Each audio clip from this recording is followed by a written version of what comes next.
अस्सलाम वालेकुम दोस्तों। पाकिस्तान इस वक्त रीजनल मेन पावर है। पाकिस्तान वेस्ट एशिया पीस का एस्टेब्लिश्ड मीडिएटर है। पाकिस्तान ने आलमी सतह पर नेतन्याहू को दहशतगर्द करार दिया है। अगर इस रीजन में तरक्की करनी है तो हिंदुस्तान को पाकिस्तान से बातचीत करनी होगी। हिंदुस्तान गलत जगह पर खड़ा हुआ है। हमारी फॉरेन पॉलिसी में अभी तक कोई तब्दीली नहीं आई। ये हैं वो पॉइंट्स जो हिंदुस्तानी सीनियर तज्जियाकार परवीन सहानी बता रहे हैं। आइए इनका इंटरव्यू सुनते हैं और उस पर रिएक्ट करते हैं। लेकिन क्या आप इस डिप्लोमेटिक क्राइसिस को देख रहे हैं कि जो कंट्री एक तरह से शांति के मसीहा के तौर पर उभरा कि कैसा मैसेंजर ऑफ पीस बन गया है, पूरी दुनिया की सबसे बड़े नेता आकर टेबल पर बैठ के बातचीत कर रहे हैं। ईरान और अमेरिका ने 50 साल बाद पहली बार टेबल पर बैठे और बातचीत हुई, तो एक तरह की कामयाबी तो थी, लेकिन वही अब एक डिप्लोमेटिक क्राइसिस में बदल गई है। देखिए, इसके ऊपर भी आपसे मेरा नज़रिया बिल्कुल अलग है। जैसे हम ईरान पे बात कर रहे थे, पाकिस्तान एक अभी वो ईयू की फॉरेन मिनिस्टर थी वहाँ पर, पाकिस्तान आई थी क्यालिस। उन्होंने कहा है that Pakistan is a regional major power. And how do you define the region? Region क्या है? रीजन आज ये 3 एरियाज हैं: central Asian republics, west Asia, south Asia. और आज Trump needs Asim Munir more than Asim Munir needs Trump. आज जब अभी हुआ है शंग्रीला डायलॉग, जहां पर पीट हेग्सेट थे, ये सेक्रेटरी ऑफ वॉर अमेरिका के, उनसे एक सवाल पूछा गया हिंदुस्तान पाकिस्तान पे, तो उन्होंने कहा हम चाहते हैं कि हमारा दोनों के साथ है और हम दोनों को अलग अलग लेन्स में हम उनके साथ काम करना चाहते हैं। आज जो पाकिस्तान है, Pakistan is the established mediator for west Asia peace. यहाँ पर दिफाई तज्जियाकार एक अहम बात कर रहे हैं कि पाकिस्तान में आलमी मामलात में सफारतकारी का किरदार अदा किया है। किसी भी मुल्क की अहमियत सिर्फ फौजी ताकत से नहीं बल्कि उसकी सफारतकारी राब्तों और मुज़ाकराती सलाहियत से देखी जाती है। अगर यहाँ पीस होगी, उसकी मीडिएशन होगी, जो अभी हम उस स्टेज पे पहुंचे ही नहीं है, क्योंकि ये सीज फायर ही नहीं हो पा रहा है। अगर होगी तो फिर से पाकिस्तान होगा। पाकिस्तान का जो है, ये जितनी भी कंट्रीज हैं रीजन की, सबके साथ रिश्ता अच्छा है। लेकिन फंस तो गया पाकिस्तान। पाकिस्तान कहाँ फंसा फंस है? ये गया कि अमेरिका ये चाहता है कि इससे पहले कि कोई भी सीज फायर हो, उसकी प्री कंडीशन, पहली शर्त ये लगा दी है कि अब्राहम अकॉर्ड्स पर ये मुस्लिम देशों को सिग्नेचर करने होंगे। क्या पाकिस्तान इजराइल को रिकॉग्नाइज कर सकता है? नहीं, देखिए, पहली बात तो प्रेसिडेंट ट्रंप को आप सीरियसली मत लीजिए, पहली बात। दूसरी बात, प्रेसिडेंट ट्रंप जो है, क्या वर्ड होता है, ही फील्स हेल्पलेस, लाचार है इस समय। यू सी, मैं इसलिए ये बोल रहा हूँ, जो अब्राहम अकॉर्ड है, पाकिस्तान का क्या रिस्पांस आया उसके ऊपर कि हम नहीं करेंगे? नहीं, उन्होंने कहा कि हम तो इसको तभी कंसिडर करेंगे अगर स्टेट ऑफ पैलेस्टाइन पहले करोगे।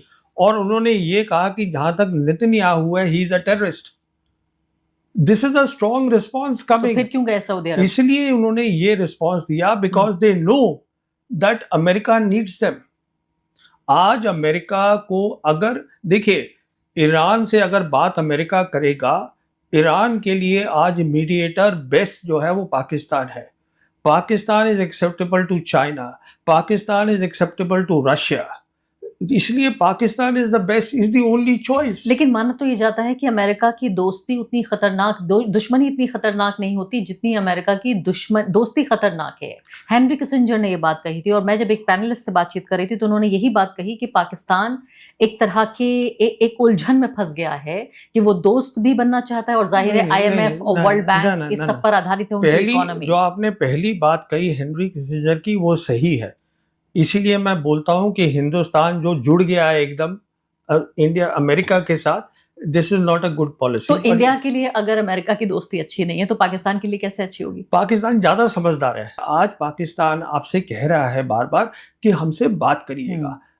चाइना कह रहा है कि आप बात करिएगा।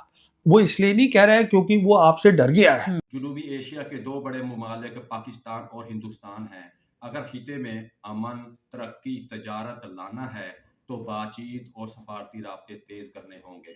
वो इसलिए कह रहा है बिकॉज इससे पूरे रीजन की तरक्की होगी। बिल्कुल तो इसको हम बोलते हैं कलेक्टिव सिक्योरिटी, जो समझनी है ये क्या समझना चीज। होगा कि जंग का नहीं, शांति का वक्त है। हाँ। हमारी डोमेस्टिक पॉलिटिक्स उस पर भी हम लगातार चर्चा करते हैं, लेकिन इनकी डोमेस्टिक पॉलिटिक्स पर चर्चा कर लेते हैं। वो भारत के नाम पर डरा कैसे पाएंगे अपनी आवाम को, इलेक्शन कैसे जीतेंगे ना ना ना अगर ना, मैं अगर बता, बातचीत शुरू हो जाएगी? बल्कि उनसे बात करना आसान है। मैं समझाता हूँ कैसे आसान है। देखिए, इसमें ऐसा है कि आज जो है आर्मी चीफ जो है उनका, जो फील्ड मार्शल आसिम मुनीर है एंड द जनरल हेडक्वार्टर्स, वो उनकी सिक्योरिटी पॉलिसी भी कंट्रोल करते हैं, फॉरेन पॉलिसी भी कंट्रोल करते हैं। और जो उनका आज एनएसए है वो डीजी आईएसआई भी है। Lieutenant general Asim Malik NSA भी है और डीजी आईएसआई भी है, दोनों रोल कर रहे हो। अच्छा, इसका मतलब कहने का ये हुआ कि he is that person who can take decisions कि हमें क्या बात करनी है। He is that one point single point person. अच्छा, अब आपका ये सवाल उठता है जो कई लोग यहाँ पे उठाते हैं कि अगर साहब शांति कर लेंगे तो फिर वो डरेंगे कैसे? हाँ, देखिए भाई, है ना, आज जो है वो फॉरेन पॉलिसी में भी है। बैनुल अक़वामी सियासत तब्दील होती रहती है। जो ममालिक अपनी हिकमत अमली बदलते हुए हालात के मुताबिक तब्दीली करते रहते हैं, वो अक्सर बेहतर नतायज हासिल करते हैं। आज जो है अभी ये जो ईयू की जो आई थी the foreign minister of EU, उसकी रिपोर्ट आई है कि वो जनरल हेडक्वार्टर गई मिलने के लिए आसिम मुनीर से। उनसे बातचीत करनी बहुत आसान है, क्योंकि उसमें ये नहीं है कि आपको उससे भी बात करनी है, उससे भी बात करनी है, इससे भी बात, आपको पता है किससे बात करनी है। तो मुझे बताइए, जब ये छन की तस्वीर निकल रही है, अमृत एक तरफ हो गया, विष दूसरी तरफ हो गया, मंथन के बाद भारत की क्या जगह होगी इस जंग के बाद? तो भारत जो है वो गलत जगह खड़ा हुआ है। जहां तक हिंदुस्तान का सवाल है, हिंदुस्तान की फॉरेन पॉलिसी जो मोदी सरकार जब आई थी और अब में कोई फर्क नहीं आया है।